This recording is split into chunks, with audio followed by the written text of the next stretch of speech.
മതദ്വേഷം ഏതുമില്ലാതെ സർവരും സോദരത്വേന വാഴുന്ന മാതൃകാസ്ഥാനമാണിത്.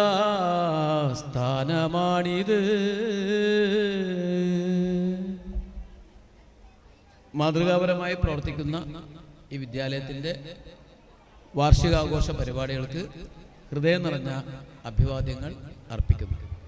നിങ്ങൾ ആരൊന്ന് കൈയടിക്കത്തെ ഞാൻ മുണ്ടൂലേ? ഞാൻ വെച്ച് 4 പേര് പാടിപാടുകളെല്ലാം കൈയടിക്കും. ഞാൻ കുറവായിപ്പോയി. ആ ശ്രീജ ടീച്ചർ വരെ അത് കൈയടിച്ചില്ല. അപ്പം ഞാൻ നോക്കിയത് തിലകൻ മാഷ അതിഗംഭീരമായ ഒരു റിപ്പോർട്ടാണ് ഇവിടെ പ്രസന്റ് ചെയ്തത്. ഈ വിദ്യാലയത്തിൻ്റെ നേട്ടങ്ങൾ, ഈ വിദ്യാലയത്തിലെ കുട്ടികൾ നേടിയ നേട്ടങ്ങൾ, വിദ്യാലയത്തിലെ അധ്യാപകർ ചെയ്ത പ്രവർത്തനങ്ങൾ, സ്കൂൾ അസംബ്ലി അടക്കം നിങ്ങളെല്ലാവരും ഇങ്ങനെ കണ്ട് ഒരൊറ്റ ആൾ പോലും ഒരു പോയിന്റ് വരുമ്പോൾ കൈയടിച്ചില്ല. അടിച്ചാ? അപ്പോൾ അതിന് നമുക്കൊരു കാര്യം, ഞാൻ സ്കൂൾ റിപ്പോർട്ടിൽ അവതരിപ്പിച്ച ആ കാര്യങ്ങൾ വളരെ മാതൃകാപരമായി പ്രവർത്തിക്കുന്നൊരു വിദ്യാലയത്തിൻ്റെ ഈ വർഷത്തെ റിപ്പോർട്ട് അവതരിപ്പിച്ച തിലകൻ മാഷ് എന്ന് പറഞ്ഞാൽ എനിക്ക് വ്യക്തിപരമായി വളരെ ബന്ധമുള്ള ഒരാളാണ്. എൻ്റെ കുടുംബ സുഹൃത്താണ്. മയ്യഴിയിൽ എന്നല്ല, മയ്യഴിക്ക് പുറത്തും കേരളത്തിൽ തന്നെ അറിയപ്പെടുന്ന ഒരു അധ്യാപകനാണ്, റിസോഴ്സ് പേഴ്സണാണ്. ഞാൻ അദ്ദേഹത്തെ വിശേഷിപ്പിക്കാറ് അധ്യാപകർക്കിടയിലെ തിലകക്കുറി എന്നാണ്. അതിന് കൈയടിക്കൂല? നിങ്ങൾ എന്താ ആൾക്കാരാ? അധ്യാപകർക്കിടയിലെ തിലകക്കുറിയാണ് തിലകൻ മാഷ്. തിലകൻ മാഷുടെ പത്നി ഇവിടെ ഇരിക്കുന്നുണ്ട്, ശ്രീജ ടീച്ചർ. നല്ല കൈയ്യടി കൊടുത്തേക്ക്. പാവം, ഏതൊരു പുരുഷന്റെ വിജയത്തിന്റെ പിന്നിൽ ഒരു സ്ത്രീ ഉണ്ട് എന്നല്ലേ. ഇപ്പൊ തിലകൻ മാഷ് ഇത്രയും മഹത്തായ കാര്യങ്ങളൊക്കെ ചെയ്യുന്നുണ്ടതിന് അത് ക്രെഡിറ്റ് എന്തായാലും ശ്രീജ ടീച്ചർക്കായി. ഇവിടെ ഉള്ളതൊക്കെ സ്ത്രീകളാണ് കൂടുതൽ. വരട്ടെ. ഓക്കെ. ഇപ്പോൾ വളരെ നിങ്ങളുടെ ഈ പരിപാടികൾ, കുട്ടികളുടെ പരിപാടി വിജയിക്കണമെങ്കിൽ, അതിനൊരു ഹരം കിട്ടണമെങ്കിൽ ഇടയ്ക്കിടയ്ക്ക് നിങ്ങൾ ഓരോ പ്രോഗ്രാം കഴിയുമ്പോൾ നല്ലോണം കൈയടിക്കണം. നിങ്ങളെ കുട്ടികൾക്ക് മാത്രം കൈയടിച്ചിട്ട് ഓളെയും കൂട്ടി അങ്ങ് പോകരുത്. എന്തായാലും തിലകൻ മാഷ് പറഞ്ഞ് 5:30 ആകുമ്പോഴത്തേന് കഴിയുമെന്ന് പറഞ്ഞു. ഇപ്പോൾ തിലകൻ മാസ്റ്ററുടെ നേതൃത്വത്തിൽ വിദ്യാലയത്തിന് ഒരു പുതിയ ഒരു തെളിച്ചം ഉണ്ടായിട്ടുണ്ട് എന്നുള്ളതൊരു സത്യമാണ്. ഞാൻ അദ്ദേഹത്തെ എന്നെ വിളിച്ചുകൊണ്ട് സൂചിപ്പിക്കാൻ വേണ്ടി പറയുന്നൊന്നല്ല. കാരണം നിങ്ങൾക്ക് ആർക്കും അറിഞ്ഞൂടാ, എനിക്കറിയാവുന്നൊരു കാര്യം, ഈ സ്കൂളിൻ്റെ ദൈനംദിന പ്രവർത്തനങ്ങൾ, ഈ സ്കൂളിൻ്റെ ടൂർ എല്ലാം ഞാൻ അറിയാറുണ്ട്. ഒന്ന് തിലകൻ മാഷ സ്റ്റാറ്റസ് നോക്കിയാൽ മതി. നിങ്ങളെല്ലാവരും സ്റ്റാറ്റസ് കാണാറില്ല? ഹെഡ് മാസ്റ്റർ സ്റ്റാറ്റസ് കാണാറുണ്ടോ? ഇന്ന് തന്നെ മാഷ നമ്പർ വാങ്ങിയിട്ട് സേവ് ചെയ്തു കേട്ടോ.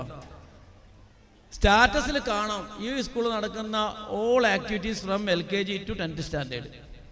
പിന്നെ ഇവർ മാഷി കുട്ടികളും കൂട്ടി എവിടെയെങ്കിലും പോയാൽ അതിൻ്റെ വിവരണങ്ങൾ, അതിൽ കുട്ടികൾ പങ്കെടുക്കുന്നത്, കുട്ടികളെ ആദരിക്കുന്ന പരിപാടി. അപ്പോൾ ഈ റിപ്പോർട്ട് വായിച്ചു കേട്ടപ്പോൾ എനിക്കൊരു അതിശയം ഉണ്ടായില്ല. കാരണം ഇതെല്ലാം ഞാൻ കേൾക്കും. ഞാൻ ഇങ്ങനെ നോക്കി മാഷ ഫോട്ടോയിൽ കാണാത്ത കണ്ട ഏതെങ്കിലും വിട്ടുപോയിട്ടുണ്ടോ? ഒന്നും വിട്ടുപോയിട്ടില്ല. വളരെ സമഗ്രമായ നല്ലൊരു റിപ്പോർട്ടാണ് അവതരിപ്പിച്ചത്. ആ റിപ്പോർട്ടിന് ഒരിക്കൽ കൂടി നല്ലൊരു കൈയടി കൊടുക്കാം. ഈ കൈയടി എന്ന് പറയുന്നത് എൻ്റെയും വിദ്യാഭ്യാസ വകുപ്പ് മേലധ്യക്ഷ തനുജ ടീച്ചറുടെയും ഒക്കെ ഒരു അഭിനന്ദനമായിട്ടാണ് ഇവിടെ പ്രസന്റ്. എനിക്ക് തോന്നുന്നു തനുജ ടീച്ചർ ഇത്ര സമയം ഒരു മീറ്റിങ്ങിൽ ഇരിക്കാറില്ല. ഇവിടെ വന്നപ്പോൾ ടീച്ചറുടെ ശിഷ്യകൾ ഒരുപാട് ഇവിടെ ഉണ്ട്. ഇവിടെ അധ്യാപകരായിട്ട് ടീച്ചറുടെ ശിഷ്യകളുടെ, എൻ്റെ ശിഷ്യകളുണ്ട്. ഇതെല്ലാം കാണുമ്പോൾ ഒരു കുടുംബ പരിപാടിയിലോ കുടുംബ സമ്മേളനത്തിൽ പങ്കെടുക്കുന്ന പോലത്തെ ഒരു ഫീലിംഗാണ് ഞങ്ങൾക്ക് രണ്ടാക്കുള്ളത്. ഇപ്പോൾ നമ്മുടെ ഈ ചടങ്ങിൻ്റെ ഉദ്ഘാടകൻ രമേശ് പറമ്പത്ത് ഒരുപാട് കാര്യങ്ങൾ നമ്മളോട് പറഞ്ഞു. നമുക്ക് പ്രതീക്ഷ നൽകുന്ന ഒരുപാട് കാര്യങ്ങൾ അതിലുണ്ട്. ഒരു MLA എന്ന നിലയിൽ അദ്ദേഹം നമ്മുടെ ദേശത്തിന് കൊടുക്കുന്ന പരിഗണന അത് നമ്മൾ അഭിനന്ദിക്കേണ്ടതാണ്, അദ്ദേഹത്തെ ആദരിക്കേണ്ടതാണ്. അദ്ദേഹത്തിൻ്റെ അഭാവത്തിലും ഈ മഹത്തായ പരിപാടിയിൽ പങ്കെടുത്ത ഈ വിദ്യാലയത്തെക്കുറിച്ച് നല്ല വാക്കുകൾ പറഞ്ഞുകൊണ്ട് അതിനെ വിലയിരുത്തി അഭിനന്ദിച്ച അദ്ദേഹത്തിൻ്റെ സൽപ്രവർത്തനങ്ങൾക്കും നമുക്ക് നല്ലൊരു കയ്യടി കൊടുക്കാം. പിന്നെ പി വി കുമാർ ഇവിടെ സ്വാഗതം പറയാൻ വന്നപ്പം തന്നെ എനിക്ക് പെട്ടെന്നൊരു നൊസ്റ്റാൾജി ആയിപ്പോയി. കാരണം എൻ്റെ സഹപ്രവർത്തനായിരുന്നു പി വി കുമാർ. എൻ്റെ യൂണിയൻ്റെ സെക്രട്ടറി ആയിരുന്നു. എനിക്ക് തോന്നുന്നു 40 വർഷമായി, ഇപ്പോൾ ഈ 40 വർഷമായി നാരായണ ഈ പ്രസ്ഥാനത്തിന്, ഈ മഠത്തിന് ആ 40 വർഷവും ഇതിൻ്റെ സെക്രട്ടറി ആയിട്ട് തുടരുന്ന ഒരു ആജീവനാന്ത സെക്രട്ടറിയാണ് ഇദ്ദേഹം. ഇദ്ദേഹത്തിൻ്റെ കൂടെ പ്രസിഡൻ്റായിരുന്ന ഒരു ബാലകൃഷ്ണൻ മാഷുണ്ട്. അദ്ദേഹത്തിൻ്റെ ഫോട്ടോ ഹെഡ് മാസ്റ്റർ റൂമിൽ നിങ്ങൾക്ക് നോക്കിയാൽ കാണാം. വലിയൊരു സഹൃദയനായിരുന്നു, വലിയൊരു കലാകാരനായിരുന്നു, കവിയായിരുന്നു, പ്രാസംഗികനായിരുന്നു ബാലകൃഷ്ണ മാഷ്. മനോഹരമായ സാക്ഷരതാ സന്ദേശം വരുന്ന മാപ്പിളപ്പാട്ടുകളൊക്കെ എഴുതി ഞങ്ങളെ കൊണ്ടൊക്കെ പാടിച്ചിട്ടുണ്ട്. ഇപ്പോൾ ബാലകൃഷ്ണൻ മാസ്റ്ററോടുള്ള ഒരു ആദരവ് കൊണ്ട് ഞാനിവിടെ സർവീസിൽ വന്ന് എനിക്ക് എൻ്റെ മകൾ ജനിച്ചതും ഇവർ മഠം ഈ സ്കൂൾ സ്ഥാപിച്ചത് ഒരേ കൊല്ലം 1992 ജൂൺ 1 ഇവിടെ തുടങ്ങി. എൻ്റെ മകൾ ആ മാസം ജൂലൈയിലാണ് ജനിച്ചത്. എൻ്റെ മകൾ, എൻ്റെ 2 പെൺകുട്ടികളും ആദ്യത്തെ പ്രാഥമിക പഠനം പൂർത്തിയാക്കിയത് ഈ സ്കൂളിലാണ്. പൂർത്തിയാക്കാൻ പറ്റിയിട്ടില്ല. അതിനിടയ്ക്കത് നിന്നുപോയി. എനിക്ക് കോഴിക്കോടേക്ക് പോകേണ്ടി വന്നുകൊണ്ട് അന്ന് ഇവിടെ LKG UKG ഈ മാഹിയിൽ ആദ്യമായിട്ട് എൻ്റെ കുട്ടികൾ വന്നത് ഈ വിദ്യാലയത്തിൽ. അതിനുള്ള കാരണം എന്താ വെച്ചാൽ പ്രൈവറ്റ് സ്കൂളുകൾ ഇന്നത്തെ പോലെ അന്ന് അത്ര ഇല്ല. പിന്നീടാണ് പല സ്കൂളുകൾ വന്നത്. ഇതിൻ്റെ ചരിത്രം അതിനില്ല. ഇവിടെ ബാലകൃഷ്ണൻ മാസ്റ്ററുടെയും കുമാർ സാറിൻ്റെയും നേതൃത്വത്തിൽ നടക്കുന്ന ആ കമ്മിറ്റിക്ക് ചില എത്തിക്സ് ഉണ്ടായിരുന്നു. ആ പ്രധാനപ്പെട്ട എത്തിക്സ് അതിലൊന്ന്, കുട്ടികളെ ഒരു യന്ത്രമായിട്ട് വളർത്തരുത്, അവരെ ഒരു പൗരനായിട്ട് വളർത്തണം, അവരുടെ സർഗാത്മക ശേഷികളെ വികസിപ്പിക്കണം. എനിക്കിപ്പോഴാ അനിത ടീച്ചറോട് ഇരിക്കുന്നുണ്ട്. ഈ സ്കൂളിൽ നിന്ന് റിട്ടയർ ആയ ഒരു ടീച്ചർ. ഒന്ന് എണീക്കുക. ടീച്ചർക്ക് നല്ലൊരു ഗൈഡ് കൊടുത്താൽ കേട്ടോ. അവരുടെ മക്കൾ ചിലപ്പോൾ ടീച്ചർ പഠിപ്പിച്ച കുട്ടികളുണ്ടാവും. ടീച്ചർ എന്നിവിടെ കണ്ടപ്പോൾ എനിക്ക് ഭയങ്കര സന്തോഷമായി. കാരണം ടീച്ചർ എൻ്റെ ചെറിയ മകളെ അതുലയുടെ കയ്യും പിടിച്ചിട്ട് പല പരിപാടിക്ക് കൊണ്ടുപോകുന്നത് ഞാൻ കണ്ടിട്ടുണ്ട്. മിണ്ടിപ്പോരുത്, ആ ചാൻസ് പോയി. എൻ്റെ മോളെന്ന് ഞാൻ പറയുമ്പോൾ നോട്ട് ഓൺലി മൈ ഡോട്ടർ, ഇവിടെ ഇരിക്കുന്ന എല്ലാവരുടെയും തിലകൻ മാസ്റ്റർ അടക്കം എല്ലാവരും അവർക്ക് വേണ്ടിയാണ് ഞാൻ സംസാരിക്കുന്നത് അല്ലേ. വിജയനെ നമുക്ക് ഇഷ്ടമല്ലേ, നമുക്ക് 10 ആളെ ഇടിക്കാൻ ഇഷ്ടമുണ്ട്, നമുക്ക് അതിനെ കൊണ്ടാവില്ല. വിജയ് ഇടിക്കുമ്പോൾ സന്തോഷമായി. വിജയിൻ്റെ കാര്യം പറഞ്ഞപ്പോൾ ഈ സ്കൂളിൽ ഞാനൊരു പരിപാടി പങ്കെടുക്കാൻ വന്നത് ഈ ദേശത്തെ വിജയ് ഫാൻസ് അസോസിയേഷൻ സംഘടിപ്പിച്ച പരിപാടിയായിരുന്നു. അവർക്ക് തോന്നി ഞാനൊരു വിജയ് ഫാനാണ്. ആയിക്കോട്ടെ. അന്നിവിടെ സംഘാടന വിദ്യാലയമായിരുന്നില്ല, പൊതുപരിപാടിയായിരുന്നു, ഞായറാഴ്ചയായിരുന്നു. പോട്ടെ. അപ്പോൾ തിലകൻ മാസ്റ്ററുടെ സാന്ദ്ര അടക്കമുള്ള കുട്ടികൾ അപ്പോൾ അനിത, പിന്നെ അതേപോലെ ഗോപിക മാം ഉണ്ട്. ഗോപിക മാം ഉണ്ട് അവിടെ. ഒന്ന് കൈ ഒന്നിക്കുക. ഇത് നല്ലൊരു കൈ കൊടുത്താൽ കേട്ടാ. അന്നേയുള്ള അധ്യാപകരെ ചിലരുടെ പേര് ഒരാൾ ഇവിടെ നിന്ന് കൈ അടിക്കുന്നുണ്ട്. അപ്പോൾ അന്നേയുള്ള അധ്യാപകരിൽ ചിലരൊക്കെ ഇവിടെ ഉണ്ട്. അപ്പോൾ അവർക്ക് ശരിക്കും നല്ല ഓർമ്മയുണ്ടാവും. അപ്പോൾ അങ്ങനെയുള്ള ഒരു ശ്രീനാരായണീയ പ്രസ്ഥാനത്തിൻ്റെ, ശ്രീനാരായണീയ ആദർശത്തിൻ്റെ, സന്ദേശത്തിൻ്റെ ഒരു സത്ത ഉൾക്കൊണ്ട ഒരു ശ്രീനാരായണ ഗുരുവിൻ്റെ പ്രത്യേകത നമുക്കറിയാം. അദ്ദേഹം എവിടെയൊക്കെ ക്ഷേത്രം സ്ഥാപിച്ചിട്ടുണ്ടോ, പ്രതിഷ്ഠ നടത്തിയിട്ടുണ്ടോ, അവിടെയൊക്കെ വിദ്യാലയങ്ങൾ തുടങ്ങണമെന്ന് പറഞ്ഞ ആളാണ്. വിദ്യ കൊണ്ട് പ്രബുദ്ധരാവുക എന്ന് സമൂഹത്തെ ഉദ്ബോധിപ്പിച്ച ആളാണ്. ഇപ്പോൾ ഇവിടെ നമ്മൾ റിൽനെയും അതേപോലെ മറ്റേ കുട്ടിയും വന്ന് ഒരു കമാൻ ഉണ്ടാക്കാൻ വേണ്ടി ഒരു സംഭാവന കൊടുക്കുന്നു എന്ന് പറയുന്നത് അവരിലെ ഉണ്ടായ നന്മയുടെ ഭാഗമാണ്. ഞാൻ പഠിച്ച വിദ്യാലയത്തെ, എന്നെ വളർത്തിയ അച്ഛനെ, എന്നെ വളർത്തിയ അമ്മയെ, എന്നെ പഠിപ്പിച്ച അധ്യാപകരെ, അതൊരു നന്മയുടെ ഭാഗമാണ്. അങ്ങനത്തെ ഒരു നന്മയിലേക്ക് ഈ വിദ്യാലയം കുട്ടികളെ കാലങ്ങളായിട്ട് നയിക്കുന്നുണ്ട്. എനിക്ക് തോന്നുന്നു ഇത് ഇപ്പോൾ ഇപ്പം എൻ്റെ മകളെ വയസ്സല്ലേ 33ാമത്തെ വർഷത്തിലേക്കാണ് സ്കൂൾ പ്രവേശിക്കുന്നത്. ഈ 33ാമത്തെ വർഷത്തിലൊരു പുതിയ തെളിച്ചവുമായി ഇവരെ ടീമിലേക്ക് ഈ ദേശക്കാരനല്ലാത്ത തിലകൻ മാഷ് വന്നു. തിലകൻ മാഷക്ക് ഒരുപാട് എക്സ്പീരിയൻസ് ഉണ്ട്. മാഷായും പിന്നെ ഹെഡ് മാഷായും AU ആയും ഇതിലൊക്കെ ഉപരിയായിട്ട് നല്ലൊരു അധ്യാപകൻ എന്ന ശാസ്ത്രാധ്യാപകൻ എന്ന നിലയിൽ ഇന്നും ആർക്കും മാറ്റി നിർത്താനാവാത്തൊരു കക്ഷിയാണ് അദ്ദേഹം പോകാത്ത സ്കൂളുകളില്ല. അപ്പം അതിൻ്റെയൊക്കെ വിളിച്ച് ഈ വിദ്യാലയത്തിലേക്ക് എത്തുന്നൊരു സന്ദർഭത്തിൽ നിങ്ങളിത് ആഘോഷിക്കുമ്പോൾ ഈ വിദ്യാലയത്തിന് കൂടുതൽ ഉയർച്ച ഉണ്ടാവട്ടെ എന്നാണ് എനിക്ക് അടുത്ത് നിങ്ങളോടായി പറയാനുള്ളത്. ഈ വിദ്യാലയം ഇനിയും പൂർവാധികം ശോഭയോടെ അത്യുജ്വലമായ ഒരു ശോഭനമായ ഭാവിയിലേക്ക് കുതിക്കട്ടെ എന്ന് ഞാൻ ഹൃദയപൂർവ്വം ആശംസിക്കുന്നു. ഒറ്റൊന്നും കൈയടിക്കുന്നില്ല കേട്ടാ, ഉറങ്ങല്ല, കൈയടിക്കുക കേട്ടാ. ശ്രീനാരായണ ഗുരുവിൻ്റെ നാമധേയത്തിൽ അറിയപ്പെടുന്ന ഒരു സ്ഥാപനം എന്ന നിലക്ക് നമ്മുടെ മുൻ പ്രാസംഗികരിൽ പലരും അത് സൂചിപ്പിക്കുകയുണ്ടായി. അപ്പോൾ എന്നെ സംബന്ധിച്ച് ശ്രീനാരായണ ഗുരു എൻ്റെ ജീവിതത്തിലെ ഒരു പ്രചോദനമാണ്. എൻ്റെ മാനവിക സങ്കല്പത്തിന് കുട്ടിക്കാലം മുതലേ എനിക്ക് പ്രചോദനമായ ഒരു ഗുരുസ്ഥാനീയൻ ശ്രീനാരായണ ഗുരു തന്നെയാണ്. അദ്ദേഹത്തിൻ്റെ കൺസെപ്റ്റ് ഉണ്ട് അല്ലേ, ഋഗ്വേദത്തിന് പുണ്യാഹം തെളിക്കും ഇല്ലപ്പറമ്പുകൾ കേൾക്കേ അവരുടെ അന്ധവിശ്വാസങ്ങൾ കേൾക്കേ. മതമേതായാലും മനുഷ്യൻ നന്നാകുവാൻ തിരുക്കുറൽ നൽകിയ ഗുരുദേവ. മതമേതായാലും മനുഷ്യൻ നന്നാകുവാൻ ഉപദേശം നൽകിയ ഗുരുദേവ. വയലാറിന്റെ മനോഹരമായ പാട്ടാ ദുർഗ എന്ന സിനിമയിൽ യേശുദാസ പാടിയത്. ബാബുരാജ് മാഷാണ് ഈണം നൽകിയത്.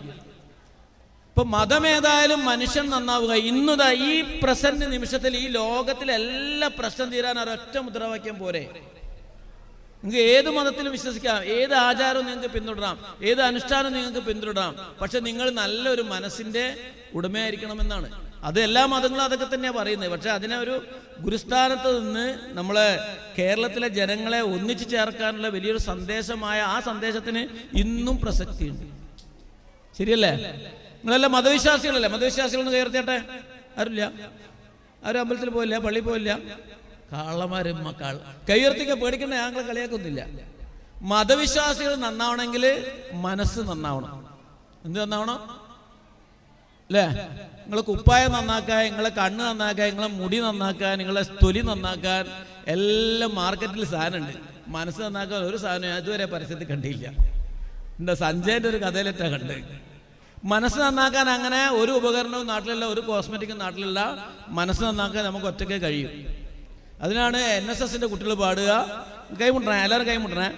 മനസ്സു നന്നാവട്ടെ, മുട്ടേ മനസ്സു ക്ലാപ്പ് ക്ലാപ്പ്. മനസ്സു നന്നാവട്ടെ, മതമേതെങ്കിലുമാവട്ടെ, മാനവഹൃത്തിൻ ചില്ലയിലെല്ലാം മാൺപുകൾ വിടരട്ടെ. മനസ്സു നന്നാവട്ടെ, മനസ്സു നന്നാവട്ടെ. മനസ്സ് നന്നാവാനുള്ള പടിയിൽ ഒന്നാണ് നല്ല വിദ്യാഭ്യാസം. വിദ്യാഭ്യാസിച്ച് കഴിഞ്ഞാൽ നിങ്ങൾ പല കാര്യങ്ങളിൽ നിന്നും നിങ്ങൾ പിന്തിരിയും. പക്ഷേ ഏത് ലക്ഷ്യത്തിലേക്ക് പോകുമ്പോഴും, ഏത് വിദ്യാഭ്യാസത്തിലേക്ക് പോകുമ്പോഴും നമ്മളെ പിന്തിരിപ്പിക്കുന്ന ചില കാര്യങ്ങളുണ്ട് അല്ലേ? ഉദാഹരണമായിട്ട് ടീച്ചർ ഇവിടെ പറഞ്ഞു, നമ്മളെ അധ്യക്ഷ ഭാഷണത്തിൽ ടീച്ചർ വളരെ കൃത്യമായിട്ട് അത് അടയാളപ്പെടുത്തി. അതിലൊന്ന് പറഞ്ഞത്, രക്ഷിതാവ് കുട്ടിയുടെ കൂടെ കുറേ സമയം ചെലവഴിക്കണം. ഞാൻ പറയലുണ്ട് എൻ്റെ വീട്ടിൽ സ്കൂളിലെ അമ്മമാരോട്, നിങ്ങൾ ഇങ്ങനെ കളിച്ചാലുണ്ടല്ല, നിങ്ങളെ ഒരു വൃദ്ധസദനത്തിലാക്കുന്നതിന് ഒരു കുഴപ്പമില്ല. എൻ്റെ മോളോട് ഞാൻ പറയല്ലേ, എൻ്റെ മൂത്ത മകൾ, ഈ സ്കൂളിലെ പ്രായമുള്ള മോളില്ലേ, അവൾക്ക് 4 കുട്ടികളുണ്ട്. ഞാൻ മുത്തച്ഛനായിട്ട് കളിക്കുന്നുണ്ട് അവിടെ. അപ്പോൾ ഞങ്ങളെ ഇസ്ലാം മതത്തിലൊരു വിശ്വാസമുണ്ട്, സ്വർഗം എവിടെയാണെന്ന് ചോദിച്ചാൽ മാതാവിൻ്റെ കാലടിയിലാണ്. അപ്പോൾ പിന്നെയും ചോദിക്കും, പിന്നെ എവിടെയാണ് സ്വർഗം പ്രവാചക? അതും മാതാവിൻ്റെ കാലടിയിലാണ്. പിന്നെ എവിടെയാണ്? അത് മാതാവിൻ്റെ കാലടിയിലാണ്. 3 പ്രാവശ്യം റിപ്പീറ്റ് ചെയ്തു പ്രവാചകൻ, സ്വർഗം മാതാവിൻ്റെ കാലടി. 4ാമത് ചോദിച്ചവൻ പറഞ്ഞു, കുറച്ച് ഉപ്പാൻ്റെ കാലടിയിൽ. ഉമ്മ എന്ന് പറയുന്ന, അമ്മ എന്ന് പറയുന്ന ആ സ്നേഹത്തിൻ്റെ, ആ നന്മയുടെ, ആ മഹത്വത്തിൻ്റെ പ്രാധാന്യം അദ്ദേഹം അവിടെ ഉദ്ബോധിപ്പിച്ചു. ഇത് ഇന്ത്യക്കാരും പറഞ്ഞിന്, മാതൃദേവോഭവ, പിതൃദേവോഭവ, ആചാര്യ ദേവോഭവ, അതിഥി ദേവോഭവ. അമ്മക്ക് പ്രഥമ സ്ഥാനം. അപ്പോൾ ഈ മോനോട് ഉമ്മാൻ്റെ കാലടിയിലാണ് സ്വർഗമെന്ന് അമ്മ പറഞ്ഞു കൊടുക്കണ്ട, കുട്ടി അത് പഠിക്കൂ. അങ്ങനെ അത് കുട്ടി ജീവിതാവസാനം മുഴുവൻ കാണിക്കണമെങ്കിൽ അമ്മ ഉമ്മ അങ്ങനെ പെരുമാറണം. അതാ ടീച്ചർ പറഞ്ഞത്. നിങ്ങൾ കുഞ്ഞിനൊരു കാര്യം ചോദിക്കുമ്പോൾ ഇനി അങ്ങ് പോയാ, ഇത് നോക്കാനും സമ്മതിക്കില്ല, ഇനിയൊന്നും മുണ്ടാണ്ട് പോയാ, ഞാൻ വാട്സപ്പിൽ വീഡിയോ കോൾ ചെയ്തുകൊണ്ടിരിക്കുക അല്ലേ? പലപ്പോഴും നമ്മൾ, പ്രത്യേകിച്ച് യങ് മദേഴ്സ്, ഇവിടെ ഇരിക്കുന്ന ഭൂരിപക്ഷ ആൾക്കാരും അമ്മമാരും പിന്നെ എൻ്റെ മക്കൾ പറയാനുള്ളവരുള്ളൂ. അപ്പോൾ നിങ്ങൾക്ക് മക്കൾ നിങ്ങളുടെ അടുത്തൊരു കാര്യം പറഞ്ഞു വരുമ്പോൾ നിങ്ങളുടെ മൊബൈൽ ഫോൺ അവിടെ മാറ്റി വെക്കണം. നിങ്ങൾ മറ്റു കാര്യങ്ങൾ മാറ്റി വെച്ച് അവരോട് സംസാരിക്കണം. നിങ്ങൾ സംസാരിക്കുന്നില്ല, അവർ വേറെ ആരോടൊക്കെ സംസാരിച്ചിട്ട് അങ്ങ് പോയി കളയും. സ്വാഭാവികമായിട്ടും നമ്മൾ ചെയ്യേണ്ടത്, നിങ്ങൾ കുറേ സമയം, ടീച്ചർ പറഞ്ഞതിൻ്റെ ഉദ്ദേശം അതാണ്, രക്ഷിതാക്കളെ ഇടപെടണം. കുട്ടികളെ ഡിസ്റ്റർബ് ചെയ്യാണ്ട് അവരോട് സംസാരിക്കണം. അവരൊരു ഫ്രണ്ടിനെ പോലെ കൊണ്ടു നടക്കണം. അത് LKG മുതൽ 12ാം ക്ലാസ് വരെ ആയാലും ഒരു ഫ്രണ്ട്ഷിപ്പാണ്. ഒരു കുട്ടിക്ക് ജീവിതത്തിൽ ഒരു പ്രശ്നം വന്നാൽ ഞാനത് ഫസ്റ്റ് എൻ്റെ അമ്മയോട് പറയും എന്നൊരു ഫീലിംഗ് ആ കുട്ടിക്ക് ഉണ്ടാവണം. ഇപ്പം എൻ്റെ മകളെ മോനുണ്ട്, അവന് എന്നോടൊന്നും പറയുന്നില്ല. എനിക്ക് ഭയങ്കര സങ്കടമാണ്. ഞാനിങ്ങനെയൊക്കെ നാട്ടിൽ പ്രസംഗിക്കുന്നതല്ലേ. കഴിഞ്ഞ ദിവസം കാണാൻ സൈക്കിൾ ഇങ്ങനെ വാങ്ങിക്കൊടുത്ത സൈക്കിൾ ഇങ്ങനെ മുട്ടുന്നു. ഞാൻ ചോദിച്ചാൽ അടുത്ത് എവിടെയും വീണിനോ? വീണിട്ടൊന്നുമില്ല അപ്പ. ശരി, ഞാൻ ഒന്ന് ഹെൽപ്പ് ചെയ്തു, അവനെ ഓടിച്ചു പോയി. 2 ദിവസം കഴിഞ്ഞപ്പോൾ എൻ്റെ ഒരാൾ പറഞ്ഞു, മാഷെ നിങ്ങൾ ശ്രദ്ധിക്കണം, നിങ്ങളെ വീട്ടിലെ ചെറിയ കുഞ്ഞനില്ലേ, ഓന് സൈക്കിളായിട്ട് ഇങ്ങോട്ടൊരു കയറ്റം കയറിയപ്പോൾ ഒരു സ്കൂട്ടറുകാരൻ വന്ന് അവനെ അടിച്ച്, ഭാഗ്യത്തിന് ആർക്കും ഒന്നും പറ്റിയില്ല. ഞാൻ എൻ്റെ വീട്ടിൽ പോയിട്ട് എല്ലാവരെയും വിളിച്ചു, എല്ലാവരും ഡൈനിങ് ടേബിൾ വിളിച്ചു.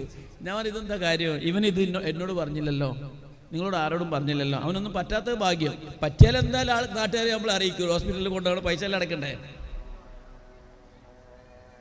അപ്പോൾ ആ രീതിയിൽ എൻ്റെ വീട്ടിലെ എൻ്റെ പേരക്കുഞ്ഞ് എന്നോടൊരു കാര്യം പറയുന്നില്ലെങ്കിൽ ഞാൻ മനസ്സിലാക്കുന്നു അത് അവൻ്റെ തകരാറല്ല, എൻ്റെ തകരാറാണ്. ഞാൻ അന്ന് രാത്രിയെല്ലാം കിടക്കുമ്പോഴൊക്കെ ഞാൻ കുറേ വിചാരിച്ചാൽ എന്തായിരിക്കും പറയാഞ്ഞേ. അപ്പം അവനെന്താ, ഞാൻ ചോദിപ്പിനെ വെച്ചാൽ എന്താണ് നീ പറയാഞ്ഞേ? പപ്പ അടിച്ചാലോ എന്ന് വിചാരിച്ചു. ഞാൻ ഇതുവരെ നീ കാര്യങ്ങൾ പറഞ്ഞ് ഞാൻ അടിച്ചിട്ടുണ്ടോ? ഇല്ല. ചിലപ്പോൾ ചില കാര്യങ്ങളൊക്കെ ഞാനവനെ ഉപദേശിക്കും. ചീത്ത കൂട്ടുകെട്ടിൽ പെടുന്ന ഏറ്റവും ശ്രദ്ധിക്കേണ്ടത്, ഗവൺമെൻറ് സ്കൂളിലേക്ക് പോകുന്ന കുട്ടികൾ സ്വതന്ത്രമായി. ഇപ്പോൾ ഇവിടെ വരുന്ന ആൾക്കാർ ഇതിൻ്റെ ഉള്ളിൽ വന്നാൽ അങ്ങനെ പോകാനുള്ള സ്ഥലമൊന്നുമില്ല, നീറ്റായിരിക്കും. നമ്മളെല്ലാം കുട്ടികൾ ഗവൺമെൻറ് സ്കൂളിൽ പല സ്ഥലത്ത് പോകുന്ന കുട്ടികൾ, അവർ പുറം ആളുകളായിട്ട് ഇടപെടാൻ ചാൻസ് കിട്ടി. അവർ ബസ് കയറി വരും, അല്ല അവർ നടന്നു വരും, കളിക്കാൻ പോകും. അപ്പോൾ അവരെ കൂട്ടുകാരെ ശ്രദ്ധിക്കണം. അപ്പോൾ എനിക്ക് ഭയങ്കര പേടിയാണ്. കാരണം വെച്ചാൽ ആ ഭാഗത്ത് പല വാർത്തകളിലും ഒരു പെർട്ടിക്കുലർ സ്കൂളിലെ കുട്ടികളല്ല, പൊതു കുട്ടികളുമായിട്ട് ഇടപെട്ടിട്ട് മയക്ക് മരുന്നിൻ്റെയും ലഹരി മരുന്നിൻ്റെയും വഴിയിലേക്ക് പോകുന്ന 8ാം ക്ലാസ്സുകാരും 9ാം ക്ലാസ്സുകാരും 10ാം ക്ലാസ്സുകാരൊക്കെ ഉണ്ട്. അപ്പോൾ അവരെ നമ്മൾ ഇപ്പോഴേ ഒരു കണ്ണാട വെക്കണം. അവരെ ഫ്രണ്ട്സിനെ എല്ലാം നിങ്ങൾ വീട്ടിൽ വരാൻ പറയണം. നിൻ്റെ ഫ്രണ്ട്സ് ആരൊക്കെ, നീ ഒരു സവരെല്ലാം കൂട്ടി വീട്ടിൽ വാടാ, നിൻ്റെ ബർത്ത്ഡേക്ക് അവരെങ്ങ് വിളിച്ചോ, അല്ലെങ്കിൽ വീട്ടിലൊരു ചെറിയ ഫംഗ്ഷൻ നമ്മൾ അവരെങ്ങ് വിളിച്ചോ. അപ്പോൾ നമുക്ക് മനസ്സിലാവും ഇവൻ്റെ ചങ്ങായിമാരാരല്ലാന്ന്. നിങ്ങൾ അവരെ ചങ്ങായിമാരാരല്ലാന്ന് പറഞ്ഞാൽ അവരെ ഫ്രണ്ട്ഷിപ്പ് കൂടാൻ അനുവദിക്കണം, അവർ റിലാക്സ് ആയിട്ട് വിടണം. പക്ഷെ അവരെ ഫ്രണ്ട്സ് ആരാണെന്ന് ഒന്ന് നോക്കി വെക്കണം. അല്ലാണ്ട് അവരെ മുറ്റത്ത് ആരോടും മിണ്ടണ്ട, എവിടെയും പോകണ്ടെന്ന് പറയില്ലല്ലോ. അപ്പോൾ സ്വാഭാവികമായും ടീച്ചർ പറഞ്ഞ ആ ഒരു പോയിന്റിന് ഞാൻ ഒന്നും കൂടി സന്ദേശം നൽകുന്നു. നിങ്ങൾ നിങ്ങളുടെ കുട്ടികളുമായി നല്ലൊരു ആത്മബന്ധം പുലർത്തണം. അവനൊരു പേടി സ്വപ്നം കണ്ടു ഉണർന്നാൽ ഞാൻ ഇങ്ങനെ ഒരു സ്വപ്നം കണ്ടെന്ന് പറയാനുള്ള ഒരു അപ്പോൾ മോനെ നീ രാവിലെ എണീറ്റ് മോനെ നീ നല്ല സ്വപ്നം കണ്ടോ എന്ന് ചോദിക്കുന്ന ഒരു ശീലം നമുക്ക് ഉണ്ടായി വരണം, അല്ലേ? അപ്പോൾ സ്വാഭാവികമായിട്ടും നമുക്ക് എല്ലാവർക്കും അറിയാം, മാമ്പൂ കണ്ടും മക്കളെ കൊണ്ടും കൊതിക്കുന്നവരല്ല നമ്മൾ. എൻ്റെ മകള്, എൻ്റെ 2 മക്കൾ, അല്ലെ എൻ്റെ 3 മക്കൾ, അവർ ജോലിയെല്ലാം കിട്ടിയിട്ട് എന്നെ നോക്കണമെന്ന്, അല്ലെ എനിക്ക് എന്തെങ്കിലും തരണമെന്ന് ഞാൻ ആഗ്രഹിക്കുന്നേ ഇല്ല, സത്യം. എൻ്റെ ഉപ്പയും എൻ്റെ ഉമ്മയും നന്നായിട്ട് തന്നെ വളർത്തിയപ്പോൾ ഞാൻ അധികം നോക്കിയത് അവരെയല്ല. അവരെയൊക്കെ നോക്കുന്നൊരു പ്രായമൊക്കെ ആകുമ്പോഴേക്കും അവരുടെ ജീവിത കാലയവനികൾക്കുള്ളിൽ മറഞ്ഞു. പക്ഷേ ഞാൻ എൻ്റെ ഭാര്യയെ എൻ്റെ മക്കളെയും നന്നായി നോക്കുന്നു, മക്കളെയും പരിഗണിക്കുന്നു, എൻ്റെ വിദ്യാലയത്തിലെ കുട്ടികളെ പരിഗണിക്കുന്നു. നമുക്ക് അത്രേ ചെയ്യാൻ പറ്റും. ഈ വിദ്യാലയത്തിലെ കുട്ടി എന്നെ കണ്ടാൽ സ്നേഹം കാണിക്കണമെന്നുണ്ടോ? ഇല്ല. പക്ഷേ എനിക്ക് ഭയങ്കരമായ അനുഭവമാണ്. ഇപ്പോഴും എൻ്റെ പഴയ വിദ്യാർത്ഥികൾ എന്നെ കണ്ടാൽ എന്നോട് കാണിക്കുന്ന സ്നേഹവും ആദരവും കാണുമ്പോൾ ഐ ആം ബ്ലെസ്ഡ് എന്നാണ് ഞാൻ വിചാരിക്കാറ്. അപ്പോൾ നമുക്ക് എപ്പോഴും അങ്ങനെ ബ്ലെസ്ഡ് ആവാനുള്ളൊരവസ്ഥ ഉണ്ടാവണം. ആ അവസ്ഥയിലേക്ക് നയിക്കുവാൻ ഏറ്റവും നല്ലൊരു മണ്ണാണ് തിലകൻ മാസ്റ്ററുടെയും കുമാർ സാറിൻ്റെയും നേതൃത്വത്തിലുള്ള ഈ വിദ്യാലയത്തിൻ്റെ പ്രവർത്തനം. ഇപ്പോൾ എനിക്കൊന്ന് ശരിക്കും ഞാനിവരെ അഭിനന്ദിക്കുകയാണ്. ഇത്രയും ഉച്ച സമയത്തും വളരെ നേരത്തെ തന്നെ ഇത്രയും രക്ഷിതാക്കൾ ഇവിടെ എത്തിച്ചേർന്നു എന്നുള്ളത് വളരെ അഭിമാനകരമായ ഒരു കാര്യമാണ്. അങ്ങനെ എത്തിച്ചേർന്ന രക്ഷിതാക്കൾക്ക് ഞാൻ വിദ്യാലയത്തിൻ്റെ ഈ മഹത്വത്തിൽ അഭിനന്ദനം അറിയിക്കുന്നു. സ്വാഭാവികമായും ഞാൻ ഇങ്ങോട്ട് സ്റ്റേജിലേക്ക് വരുമ്പോൾ ഒരു ടീച്ചർ പറഞ്ഞു, ജയേന്ദ്രൻ്റെ ഓർമ്മയ്ക്ക് വേണ്ടി 4 വരിയെങ്കിലും പറഞ്ഞെന്ന് പറഞ്ഞു. അപ്പോൾ അതൊരു സ്നേഹമാണ് അല്ലേ? ജയേന്ദ്രൻ്റെ പാട്ടുകൾ നമ്മളെല്ലാവരുടെയും ജീവിതത്തിൽ സ്വാധീനിച്ച പാട്ടാണ്. ഒരു 4 വരി എന്നുള്ള ആൾക്ക് ഞാൻ 4 വരി പാടാം. തങ്ക മനസ്സ് അമ്മ മനസ്സ് മുറ്റത്തെ തുളസി പോലെ ഇത്തിരുമുമ്പിൽ വന്നു നിന്നാൽ ഞാൻ അമ്പാടി പൈക്കിടാവ് കോടിപ്പാവുടുത്ത് കണിത്താലവുമായി വിഷു കൈനേട്ടമെൻ കയ്യിൽ തരുമ്പോൾ എൻ്റെ മിഴി 2 നിറയും ഞാൻ തൊഴുതു കാലിൽ വീഴും. തങ്ക മനസ്സ് അമ്മ മനസ്സ് മുറ്റത്തെ തുളസി പോലെ ഈ മുറ്റത്തെ തുളസി പോലെ. നമ്മളെ മക്കളുടെ മനസ്സ് നന്നാകുവാൻ നമുക്ക് പ്രാർത്ഥിക്കാം. അവരുടെ മനസ്സ് നന്നാകുവാനുള്ള മാതൃകാപരമായ പ്രവർത്തനങ്ങൾ നമുക്ക് ചെയ്യാം. അവരുടെ എല്ലാ സന്തോഷവും നിലനിർത്തിക്കൊണ്ട് അവരെ നിയന്ത്രിച്ചുകൊണ്ട് നമുക്ക് നല്ലൊരു ജീവിതം അവർക്ക് കൊടുക്കാം. അങ്ങനെയുള്ളൊരു മഹത്തായ ഒരു കർമ്മം നിങ്ങളുടെ ഈ ശ്രീനാരായണ ഗുരുദേവൻ്റെ സ്മരണ നിരന്തരം ഉണർത്തപ്പെടുന്ന ഒരു വിദ്യാലയ അങ്കണത്തിലിരിക്കുന്ന നിങ്ങൾക്ക് അതിനെ എളുപ്പത്തിൽ കഴിയും എന്ന് വിശ്വസിച്ചുകൊണ്ട് ഈ പരിപാടിക്ക് എന്നെ ക്ഷണിച്ചതിന് ഹൃദയം നിറഞ്ഞ നന്ദി മാനേജ്മെൻറ്റ് കമ്മിറ്റിക്കും പ്രധാന അധ്യാപകൻ തിലകൻ സാറിനും അദ്ദേഹത്തിൻ്റെ ടീമിനും പിന്നെ പ്രിയപ്പെട്ട മക്കളെ, രക്ഷിതാക്കളെ എല്ലാവർക്കും ഒരിക്കൽ കൂടി ഹൃദയം നിറഞ്ഞ നന്ദി പറഞ്ഞുകൊണ്ട് ഈ വാർഷിക ആഘോഷത്തിന് എല്ലാ ആശംസകളും നേർന്നുകൊണ്ട് എല്ലാവർക്കും ആദ്യം കാണുന്നു നിങ്ങൾക്ക് ഒരു പുതുവത്സര ആശംസകൾ നേർന്നുകൊണ്ട് താങ്ക് യു.